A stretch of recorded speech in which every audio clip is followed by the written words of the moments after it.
క్రీస్తునందు ప్రియమైన దేవుని సంగమా, దేవుని పిల్లలారా, ప్రభు పేరిట మీ అందరికీ శుభములు, సమాధానం కలుగును గాక. ఈ దినాన పరిశుద్ధ గ్రంథంలోంచి మనం 24వ కీర్తనలో కొన్ని విషయాలు మనం ధ్యానించుకుందాం పిల్లలు. ఈ 24వ కీర్తనలో ఎవరు ఆశీర్వాదమును అందుకుంటారు, ఆశీర్వాదం ఎవరు పొందుకుంటారు అనే విషయాన్ని ధ్యానించుకుందాం. ఎలా ఉంటే మనం ఆశీర్వదించబడతాం అనే విషయాన్ని కొద్ది మాటల్లో మనం, ఆశీర్వాదం అంటే ఏంటి, ఆశీర్వాదాలు ఎన్ని రకాలు ఉన్నాయి అనే విషయాన్ని కొద్ది మాటల్లో మనం ధ్యానించుకుందాం. గమనించండి, ఎవరు ఆశీర్వదిస్తారు, ఎలా ఉంటే ఆశీర్వదిస్తారు, ఆశీర్వాదాలు ఎన్ని రకాలు అనే విషయాన్ని ఆశీర్వాదం అంటే ఏంటో ధ్యానించుకుందాం. పిల్లరా గమనించండి,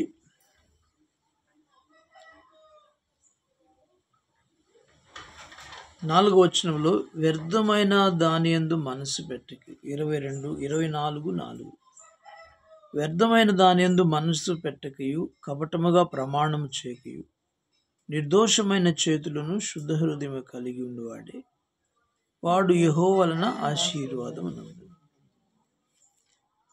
పిల్లరా గమనించండి, ఆశీర్వాదము నందు, ఆశీర్వాదం పొందుకుంటాడు. ఆశీర్వాదము అంటే ఏంటి అంటే, ఈ లోక సంబంధమైన ఆర్థికంగా ధనము, ఇండ్లు, వాకిండ్లు, పొలము, పిల్లలు, భౌతిక సంబంధమైన ఆశీర్వాదం. ఆశీర్వాదం అంటే మనం అన్ని విషయాలలో వర్ధిల్లటం అని అర్థం. ఆర్థికంగా, ఆత్మీయంగా వర్ధిల్లటం, రెండు ఇమిడి ఉంటాయి ఆశీర్వాదాలు. ఆశీర్వాదం అంటే పిల్లలు ఇంకా మనం గమనిస్తే ధనధాన్యాలతో, ఇండ్లు వాకిళ్ళతో, పిల్ల పాపులతో, భౌతిక సంబంధమైన వాటన్నిటితో కూడా సమృద్ధి కలిగి ఉండటం, కొదువు లేకుండా ఆశీర్వాదం. ఇది ఫిజికల్, ధనధాన్యాలు, ఇండ్లు వాకిళ్ళు, పొలము, పిల్లలు, భార్య పిల్లలు, ఈ రీతిగా ధనధాన్యాలతో తొలతూగటము భౌతిక సంబంధమైన ఆశీర్వాదం. ఆశీర్వాదం అంటే సమృద్ధి కలిగి ఉండటం, నెమ్మది కలిగి ఉండటం అని అర్థం. రెండవ ఆశీర్వాదం, ఇది ఫిజికల్ అన్నమాట, భౌతిక సంబంధమైన ఆశీర్వాదం. రెండవ ఆశీర్వాదం ఏంటంటే ఆత్మ సంబంధమైన ఆశీర్వాదం. ఇవి ఆత్మ సంబంధమైన ఆశీర్వాదాలు, భౌతిక సంబంధమైన ఆశీర్వాదాలు, రెండు ఆశీర్వాదాలు మనం బైబిల్ గ్రంథంలో ధ్యానించవచ్చు, గమనించండి. కాబట్టి ఎవరిస్తారు ఆశీర్వాదం? అన్నాడు కదా,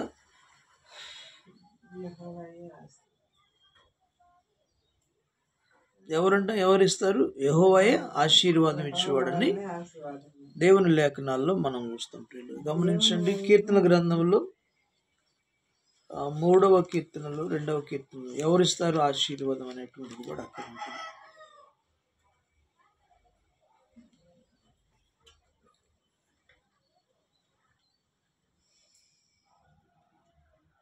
మూడవ అధ్యాయం 8వ వచనం, రక్షణ యెహోవాది, నీ ప్రజల మీదకి నీ ఆశీర్వాదం వచ్చునుగా.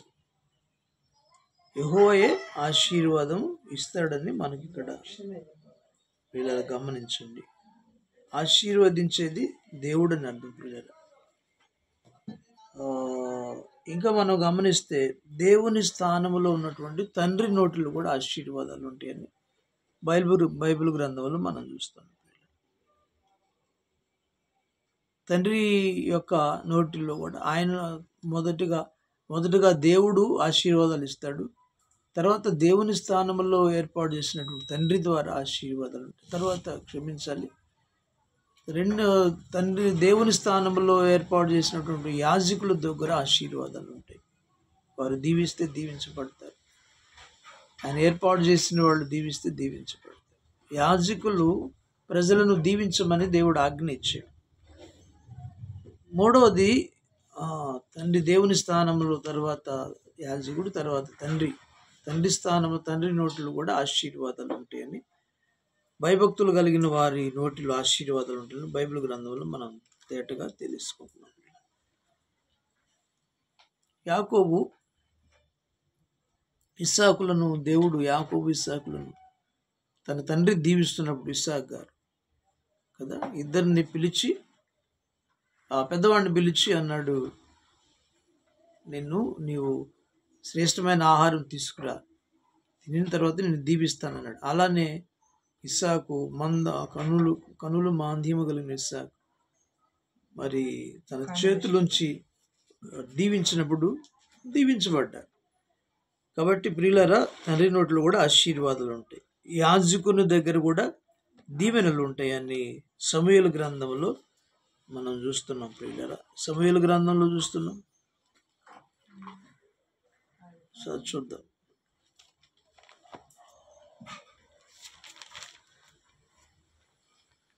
ఆదికాండం 32వ అధ్యాయంలో యాకోబు ఆ విషయంలో దీవెనలు పొందినటువంటి విషయాలు మనం చూస్తాం. తన చిన్న కుమారుడు మోసం చేసి తండ్రి యొద్ద దీవెనలు తీసుకున్నట్లుగా 32వ అధ్యాయంలో మనం చూస్తాం. 32 ఇంకా ముందంటే 32 యాకోబు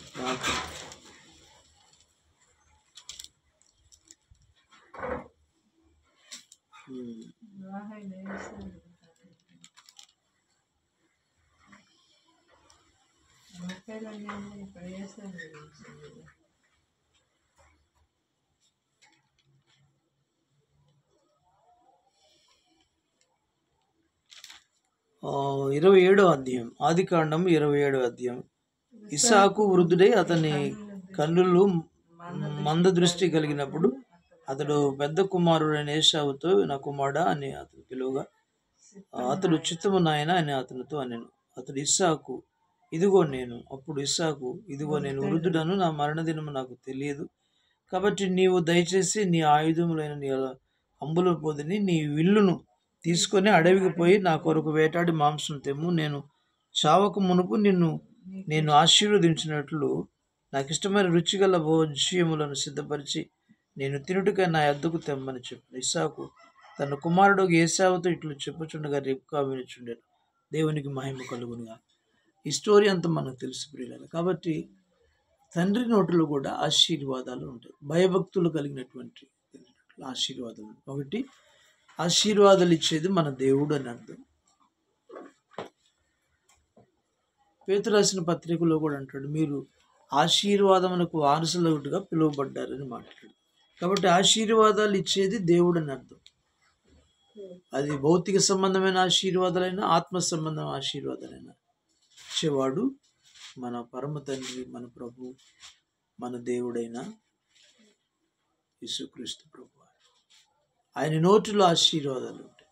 ఆ తర్వాత రెండవది ఏమన్నాడంటే, అబ్రహాము విషయంలో కూడా మాట్లాడుతూ, నువ్వు ఎవరిని దీవిస్తావో అన్ని దీవిస్తాను, ఎవరిని శపిస్తావో అని శపిస్తాను అంటే దేవుని ప్రవక్తుల నోటిలో కూడా ఆశీర్వాదాలు.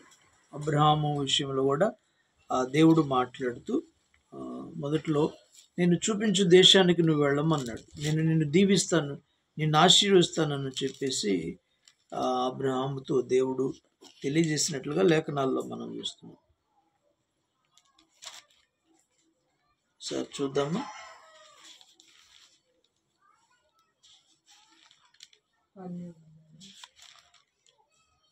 యెహోవా 12వ అధ్యాయం, ఆదికాండం 12వ అధ్యాయం. యెహోవా నీవు లేచి నీ దేశం నుండి, నీ బంధువులు యొద్ద, నీ తండ్రి ఇంటి నుండి బయలుదేరి నేను నీకు చూపించు దేశం నాకు వెళ్ళము.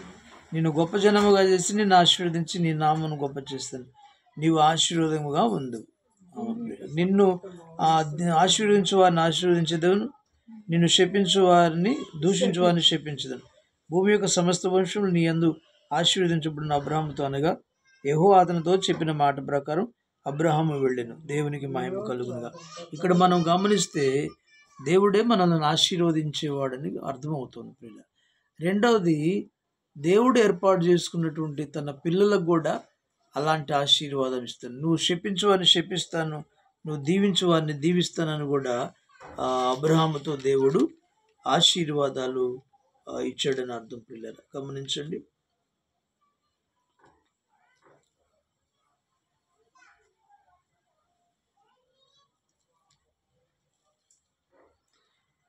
ఒకసారి చూద్దాం 17వ అధ్యాయం, ఆదికాండం 17వ అధ్యాయంలో 90 ఏండ్ల అయిన వాడప్పుడు 99 ఏండ్ల వాడైనప్పుడు యెహోవా అతనికి ప్రత్యక్షమై, నేను సర్వశక్తి కలిగిన దేవుడు, నా సన్నిధిలో నడుచు నిందారహితుడు, నాకును నీకును మధ్య నా నిబంధనను నియమించి నిన్ను అత్యధికంగా అభివృద్ధి పొందించేదనని అతనితో చెప్పాను. అబ్రహాం సాగిలపడగా దేవుడు అతనితో మాట్లాడి, ఇదిగో నేను నియమించిన నా నిబంధన నీతో చేసి ఉన్నాను. నీవు అనేక జనములకు తండ్రి అవ్వదు, మరియు ఇక మీదట నీ పేరు అబ్రహాము అనబడదు. నిన్ను అనేక జన్మలు తండ్రిగా నియమించుతుంది, నీ పేరు అబ్రహాము అని అనబడును. నీవు అత్యధికముగా సంతాన అభివృద్ధి కలుగు చేసి నీలోండి జనములు వచ్చినట్లుగా నియమించేదను. దేవునికి మహిమ కలుగును గాక.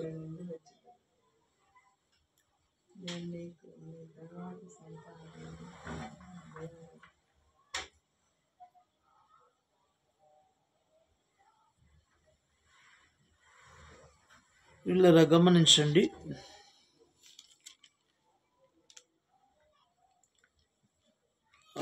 ఒక్క నిమిషం. మళ్ళీ ఇక్కడ 99లో 85లో కూడా అబ్రహాము గారిని దేవుడు దర్శించినట్టుగా లేఖనాల్లో మనం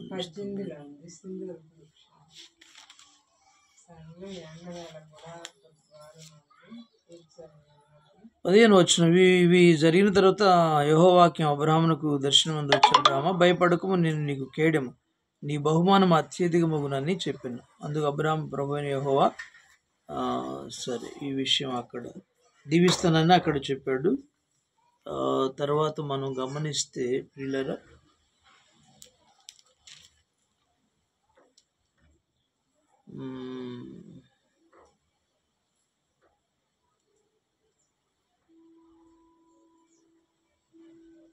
కాబట్టి అబ్రహాం గారికి కూడా ఆశీర్వాదం, తన ప్రవక్తగా ఏర్పాటు చేసినటువంటి అబ్రహాము గారికి కూడా, నువ్వు ఎవరిని దీవిస్తావు వారిని దీవిస్తాను, ఎవరిని శపిస్తావు వారిని శపిస్తానని దేవుడు వాగ్దానం చేశాడు పిల్లలు. కాబట్టి తన ప్రవక్తల దగ్గర కూడా ఆశీర్వాదాలను దేవుడు మనల్ని దీవించేవాడు.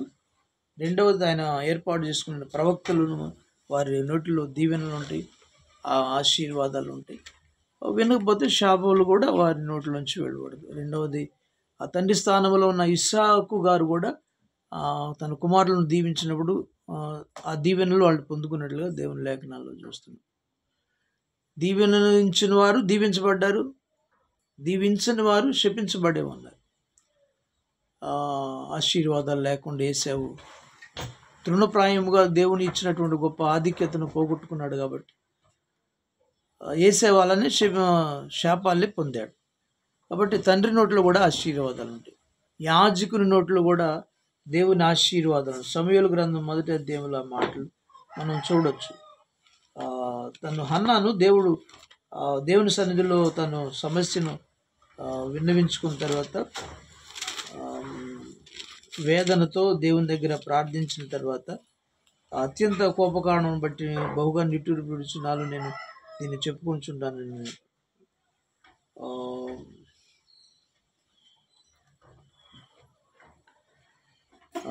ఇక్కడ మనం చూస్తే హన్నా తన పిల్లలు లేని స్థితిని బట్టి, ఎంతకాలం కూడా తనకు పిల్లలు లేని పరిస్థితిని బట్టి దేవాలయానికి వెళ్ళి దేవాలయంలో 3 దినాల నుండి ప్రార్థన చేసుకుంటుంది. నా ఆత్మను యెహోవా సన్నిధిలో కృంభరించుకొనుచున్నా, నీ సేవకురాలు నన్ను పనికిమాలిన దానం అనవద్దు, అత్యంత కోపకారణను బట్టి బహుగా నిట్టూర్పులు విడుచున్నాలో నేను దీన్ని చెప్పుకొనుచుంటున్నాను. అంతటా ఏలి, నీకు క్షేమముగాక, క్షేమముగా వెళ్ళుము, ఇశ్రాయేలు దేవునితో నీవు చేసుకున్న మనవి ఆయన దయచేయునుగాక అని ఆమెతో చెప్పగా, ఆమె అతనితో, నీ సేవకురాలను నేను నీ దృష్టికి కృప నొందుదునుగాక అని. తర్వాత ఆ స్త్రీ తన దారిని వెళ్ళిపోయి భోజనం చేయుట నాటి నుండి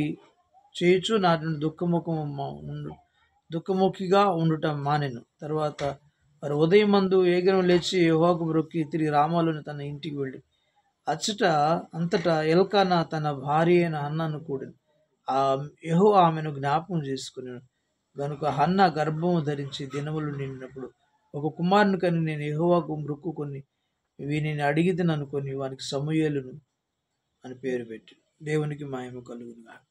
కాబట్టి ప్రియులారా గమనించండి, దైవజనుల్లోంచి కూడా ఎప్పుడైతే దీవెనలు పలికాడో చెప్పాడో వెంటనే ఆ దినాన్నే మరి ఇంటికి వెళ్ళినటువంటి హన్న తన భర్త మరి ఎల్కన్నా కూడినప్పుడు అమ్మ గర్భవతి అయినట్లుగా లేఖనాలు. అంటే దైవజనుని నోట్లు కూడా ఆశీర్వాదాలు ఉంటాయని, మీరు ఆశీర్వాదాలు ఇవ్వటానికి మిమ్మల్ని ఏర్పాటు చేసుకున్నానని దేవుని లేఖనాల్లో కూడా దైవ సేవకులను ప్రజలను దీవించడానికే ఏర్పాటు చేసినట్లుగా బైబిల్ గ్రంథంలో మనం చూస్తాం ప్రియులారా.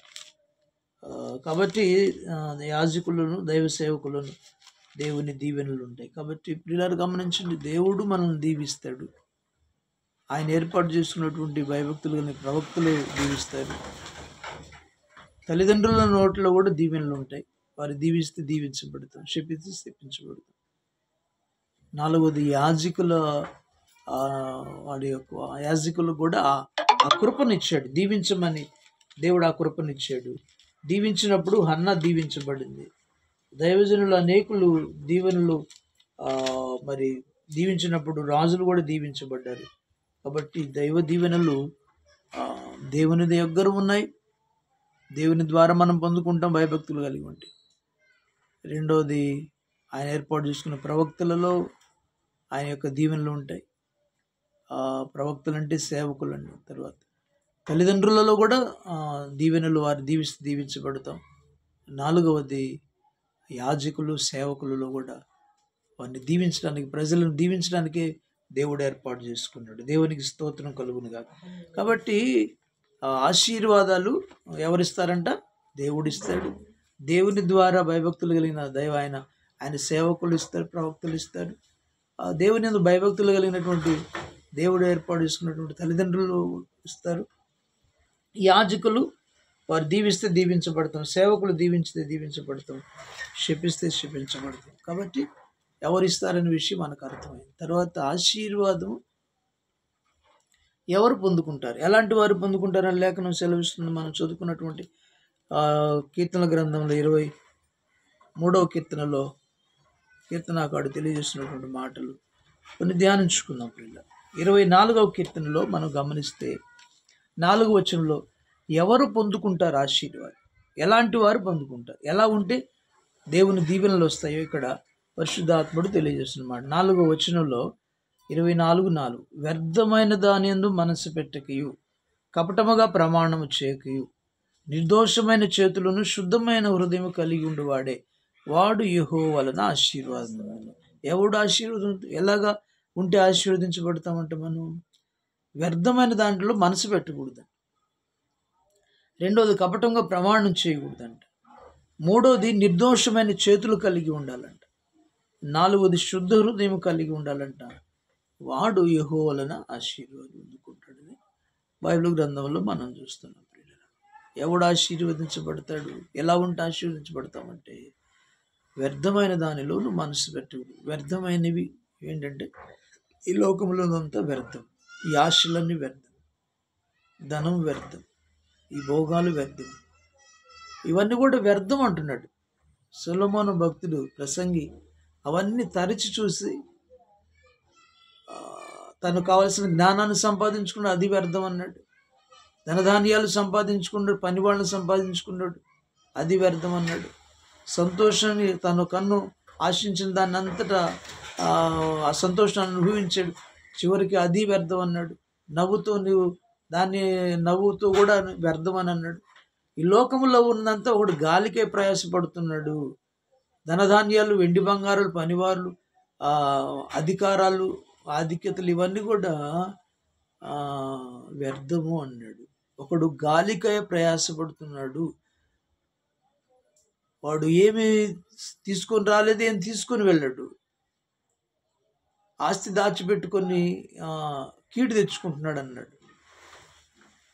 అలాగా ప్రసంగి గ్రంథం అంతా కూడా సొలొమోను భక్తుడు తరచి చూచి ఇదంతా వ్యర్థం, ఈ లోకమంతా వ్యర్థం, లోకంలో ఉన్న భోగాలని వ్యర్థం, లోకంలో ఉన్న ధనధాన్యాలు, జ్ఞానం, లోకము సంబంధించినటువంటి అన్ని కూడా వ్యర్థం అని మాట్లాడుతూ, కాబట్టి వ్యర్థమైన వాటి అందు మన మనసు పెట్టకూడదు. ఈ లోకంలో ఉన్నదంతా శరీరాశ, నేత్రాశ, జీవపుడము అంటాడు యోహాను పత్రికలో. ఆ భక్తుడైన యోహాను గారు మొదటి పత్రిక రాస్తూ, మొదటి పత్రిక 2వ అధ్యాయం 15-16 వచనాలలో ఈ లోకంలో ఉన్నదంతా శరీరాశ, నేత్రాశ, జీవపుడం, ఇవి తండ్రి వలన పుట్టినవి కావు, ఇవి దుష్టుని వలన కలిగినవి కదా. ఇదంతా గతించి లోకము దాని ఆశ అంతా గతించిపోద్ది, కానీ దేవుడు నిలిచి ఉంటాడు, దేవుని వాక్యం నిలిచి ఉంటుందని చెప్పాడు. దేవునికి స్తోత్రం చెప్పండి. ఆమేన్. కాబట్టి ప్రియులారా, పేతురు భక్తుడు అంటున్నాడు, వారి అందమంతా గడ్డి పువ్వు వాళ్ళు వాడిపోద్ది, ఉదయాన పుష్ప సాయంత్రానికి వాడిపోతారు. ప్రజలందరూ వాడి అందమంతా కూడా గడ్డి పువ్వు లాంటిది, కాబట్టి గడ్డి ఎండును, దాని పువ్వు రాలును, అయితే దేవుని వాక్యం నిత్యం నిలిచి ఉండును. ఇవంతా కూడా వ్యర్థమైనవి, కానీ దేవుని వాక్యమే నిలిచి ఉండేది, దేవుడే నిలిచి ఉంది, దేవుని రాజ్యం నిలిచి ఉంటుంది.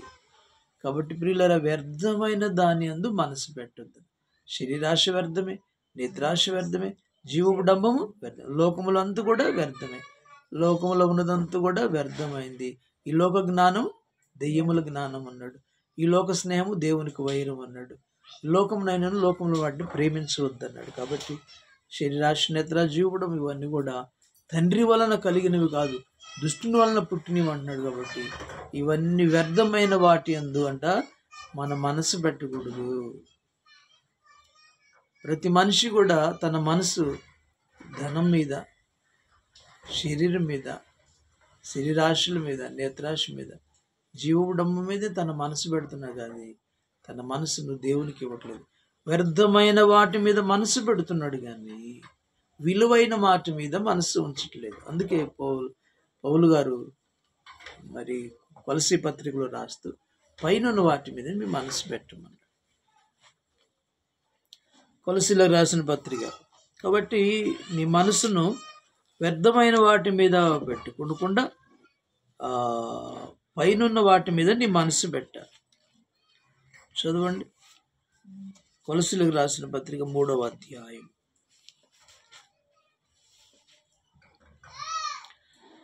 మీరు క్రీస్తుతో కూడా లేపబడిన వారు అయితే పైనున్న వాటిని వెతుకుడి, అక్కడ క్రీస్తు దేవుని కుడి పార్శ్వమున కూర్చొని ఉన్నాడు. పైనున్న వాటి మీదనే కానీ భూ సంబంధమైన వాటి మీద మీ మనసు పెట్టుకోండి. ఏలైనగా మీరు మృతి పొందితిరి, మీ జీవం క్రీస్తుతో కూడా దేవుని యందు దాచబడిన మనకు జీవమైన ఉన్న క్రీస్తు ప్రత్యక్షమైనప్పుడు మీరు ఆయనతో కూడా మహిమ యందు ప్రత్యక్షపరచబడదు. కావున మీ భూమి మీద ఉన్న మీ అవయములు అనగా జారత్వము, అపవిత్ర కామాతురత, దురాశ, విగ్రహారాధన, ధనాపేక్షను చంపివేయండి. వాటి వల్ల దేవుని ఉగ్రత అవిధేయుల మీదకి వచ్చును. పూర్వం వారి మధ్య జీవించినప్పుడు మీరు వీటిని అనుసరించి నడుచుకుంటుంది. ఇప్పుడైతే మీరు కోపమును, ఆగ్రహము, దుష్టత్వం, దూషణ, బూతులు, నీ మాట బూతులు, వీటన్నిటిని విసర్జించుడు. ఒకరితో ఒకడు అబద్ధములు ఆడుకుడి. ఎలాగ ప్రాచీన స్వభావం దాని క్రియలతో కూడా మీరు పరిత్యజించి జ్ఞానము కలుగు నిమిత్తం దాన్ని సృజించిన వాని పోలిక చొప్పున నూతన పరచబడుతున్న నూతన స్వభావం ధరించుకొని ఉన్నారు. దేవునికి మహిమ కలుగును. కాబట్టి మనల్ని అంటున్నాడు, క్రీస్తుతో కూడా మీరు లేపబడిన వారైతే వాటిని పైనున్న వాటిని వెతకండి. పైన ఎవరు ఉన్నాడు? క్రీస్తు ఉన్నాడు, ఆయన తండ్రి కుడిపార్శ్వన కూర్చొని ఉన్నాడు. కాబట్టి పైనున్న వాటి మీదనే మీ దృష్టి పెట్టండి, భూ సంబంధమైన వాటి మీద మీ మనసు పెట్టకూడదు అన్నాడు. కాబట్టి వ్యర్థమైన వాటి మీద మీ మనసు పెట్టవద్దు అన్నాడు. అలాగే వ్యర్థమైన వాటి మీద నీ మనసు పెడితే దేవుడు నిన్ను ఆశీర్వదించడు. మరి ఇప్పుడు ఈ లోకంలో ఉన్న వారందరూ వ్యర్థమైన వాటి మీద మనసు పెడుతూనే ధనమే ధ్యేయంగా సంపాదించుకుంటున్నారే. అందుకు దేవుడు ఏమన్నాడంటే, భక్తిహీనుల వైపు చూచి వారి వరిదిల్లితే నీవు వ్యసనపడుతుంది అన్నాడు. వారు ఉదయాన్ని పుష్పిస్తారు, సాయంత్రానికి వాడిపోయేటువంటి వాళ్ళు. కాబట్టి వాళ్ళని చూసి నీవు వ్యసనపడు, వాళ్ళ వైపు చూడొద్దు అన్నాడు. వాళ్ళు లోకస్తులు, లోకాన్ని సంపాదించుకుంటారు అని మాట్లాడుతున్నారు. వీళ్ళ మనము క్రీస్తుతో కూడా చనిపోయిన వారం అయితే, క్రీస్తుతో కూడా చనిపోయారు అంటే ప్రభు అయిన యేసుక్రీస్తును స్వంత రక్షకుడు అంగీకరించి ఈ పాపాలన్నింటిని ఒప్పుకొని విడిచిపెట్టి మారు మనసు పొంది బాప్తీసం తీసుకున్నాం కాబట్టి క్రీస్తుతో కూడా చనిపోయి తిరిగి లేచామని అర్థం. కాబట్టి మన మనసంతా, నీ మనసంతా దేవుని మీద ఉండాలి. దేవుని స్తోత్రం. దేవుని వైపు నీ మనసంతా వ్యర్థమైన వాటి మీద ఉంచకుండా విలువైన వాటి మీద నీ మనసు ఉంచాలి. విలువైనది పైనున్న వాటి మీద నీ దృష్టి ఉంచాలి. పైన ఎవరున్నా క్రీస్తు ఉన్నాడు. తండ్రి సింహాసన కుడిపార్శ్వన కూర్చుని నీ కోసం విజ్ఞాపన చేస్తున్నాడు. ఆయనను వెదక, ఆయన రాజ్యాన్ని నీతిని వెదకాలని కోరుకు. కాబట్టి నీ మనసంతా ఆయనను వెదికే విషయంలో, ఆయన కనుగొని విషయంలో నీ మనసు పెట్టాలి. వ్యర్థమైన వాటి మీద మనసు పెట్టకూడదని అర్థం. రెండవది, నీ మనసును వ్యర్థమైన వాటి మీద మనసు పెట్టకుండా నీ మనసులో దేవునికి చోటు. రోమ పత్రికలో భక్తుని పౌలు గారు రోమీలకు రాసిన రోమా పత్రిక, రోమా సంఘానికి రాస్తూ 1వ అధ్యాయం 27వ వచనంలో, వారు తమ మనసులో దేవునికి చోటు నొల్లకపోయారు, చేరాని కార్యము చేటుకు దేవుడు భ్రష్ట మనసుకు వారికి అప్పగించును. కాబట్టి నీ మనసులో దేవునికి చోటు ఇవ్వాలి. వ్యర్థమైన వాటి మీద మనసు పెట్టకూడదు. భూ సంబంధమైన వాటి మీద మనసు పెట్టకూడదు. పైనున్న వాటి మీద నీ మనసు పెట్టాలి. రెండవది, నీ మనసు దేవునికి ఇవ్వాలి. నీ మనసులో దేవునికి చోటు ఇవ్వాలి. అప్పుడు దేవుడు నిన్ను ఆశీర్వదిస్తాడని అర్థం. ఈ మాట అంతవరకు, ఇంకెక్కువ తీసుకున్నప్పుడు టైం ఎక్కువ. కాబట్టి వ్యర్థమైన మానను దాని యందు మనసు పెట్టకయు. రెండవది, కపటముగా ప్రమాణం చేయొద్దు. కొంతమంది కపటంగా ప్రమాణం చేస్తూ ఉంటారు. కపటంగా ప్రమాణం అంటే ప్రమాణమే చేయకూడదు. కొంతమంది మత్తయి సువార్తలు అన్నాడు, మీరు భూమి తోడని కానీ ఆకాశం తోడని ఒట్టు పెట్టొద్దు అని మాట్లాడాడు. అది నీ తండ్రి సింహాసనము అని ఒట్టు అంటే ఒట్టు కానీ ప్రమాణం కానీ చేయొద్దని అర్థం. పిల్లలు, దేవునికి స్తోత్రము కలుగును గాక.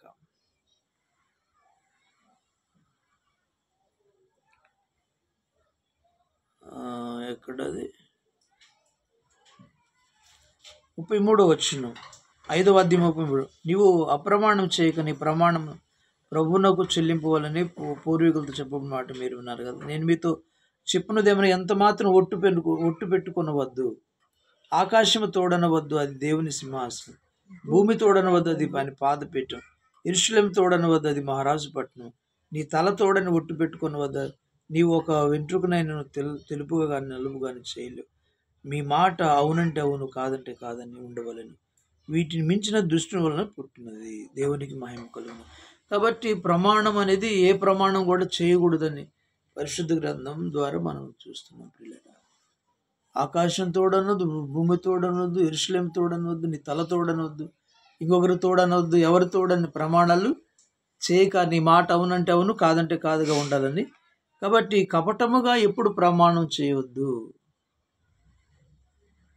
అని లేఖనం. అలాగా కపటంగా ప్రమాణం చేసే మనసు నీకుంటే నీవు దేవుని చేత ఆశీర్వదించబడలేవు అని అర్థం. మూడవది, నిర్దోషమైన చేతులు ఉండాలి. నిర్దోషమైన చేతులు శుద్ధమైన హృదయం కలిగి ఉన్నవాడు. కాబట్టి నీ చేతులలో పాపం ఉండకూడదు, నిర్దోషంగా ఉండాలి. దేవుడు నీకు ఇచ్చిన చేతుల ద్వారా అనేకులను దీవించటమే కానీ అవి నీ చేతులు పరిశుద్ధంగా ఉండాలి.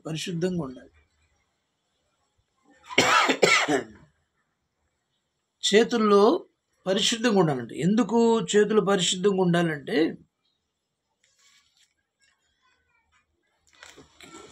చేతుల్లో పాపం ఉండకూడదని అర్థం.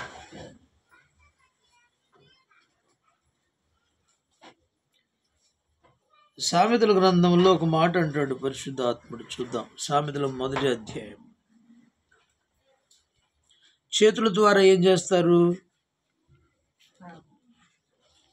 చేతులలో పాపం ఎలా ఉంటుంది అంటే, ఒకరిని కొట్టడం ద్వారా పాపం, ఒకరిని చంపటం ద్వారా పాపం, దొంగతనం చేతుల ద్వారా చేస్తాం పాపం. చేతుల ద్వారా చేసేటువంటివి పాపాలు. కాబట్టి ఇక్కడ అంటాడు 10వ వచనం, 1వ అధ్యాయం 10వ వచనంలో, నా కుమారుడు పాపులు నిన్ను ప్రేరేపింపగా ఒప్పుకొనకుము, మాతో కూడా రమ్ము, మనము ప్రాణం తీయుటకై పొంచి ఉందాం. నిర్దోషమైన ఒకరిని పట్టుకొనుటకు దాగి ఉంది. పాతాళంలో మనుషులను మృంగివేయినట్లు వారిని జీవంతోనే మృంగివేయుదము. సమాధిలోని దిగువారు మృంగుబడినట్లు వారి పూర్ణ బలముతో నుండగా మనం వారిని మృంగివేయుదము రమ్ము అని వారు చెప్పున్నప్పుడు ఒప్పకుము. పలు విధమైన మంచి సొత్తులు మనకు దొరుకును. మన ఇండ్లు దోపుడు సొమ్ముతో నింపుకొందము.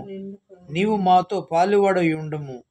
మనకందరికి సంచి ఒకటే ఉండును అని వారు నీతో చెబుతారు. కుమారుడా, నా కుమారుడా, నీవు వారి మార్గం పోకుము. వారి త్రోవలందు నడవకుండా నీ పాదం వెనుకకు కీడు చేయుటకు వారి పాదములు పరుగులుచున్నారు. నరహత్య చేయుటకు వారు త్వరపడుచున్నారు. పక్షి చూచుండగా వల వేయుట వ్యర్థం. వారి సర్వనాశనం పొంచి ఉందరు. కాబట్టి చూసారా, ఏంటంటే వాళ్ళని చంపడం, నరహత్య చేయటానికి త్వరపడు. కాబట్టి పాపము చేతుల ద్వారా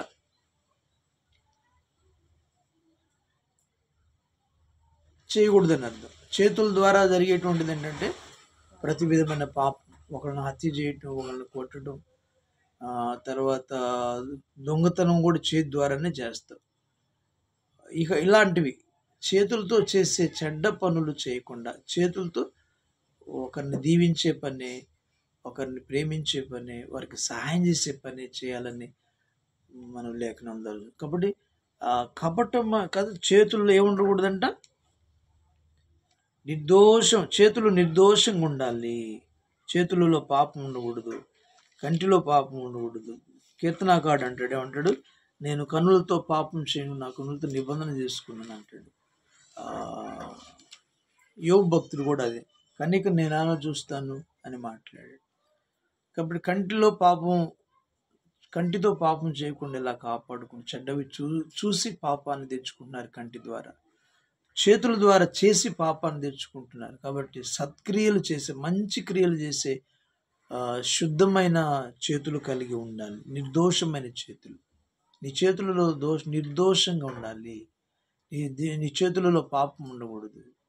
అందుకే ఆయన తన చేతులలో గాయములు ఉందాడు. నేను చేసిన చేతుల ద్వారా పాపమును తీసివేయడానికి ప్రభువారు శిలువలో తన చేతులలో చీరమేకులు పొందుకున్నాడు. పాదాల ద్వారా చేసిన వాటికి కాళ్ళలో మేకులు పొంది, ప్రక్కల ద్వారా చేసిన వాటికి ప్రక్కలో బల్లెం పొందుకున్నాడు. పంచగాయాలని అందుకోసమే మనసుతో, ఆలోచనల ద్వారా చేసిన పాపానికి తన ముండ్ల మీద, తల మీద ముండ్ల కిరీటం ఉంచబడింది. వీళ్ళరా గమనించండి, మన పాపానికి శిక్ష, మరణాన్ని తప్పించడానికి సిలువలో ఆయన మన కోసం మరణించాడు. దేవునికి మహిమ కలుగునుగా. కాబట్టి చేతులలో నిర్దోషత్వం ఉండాలి.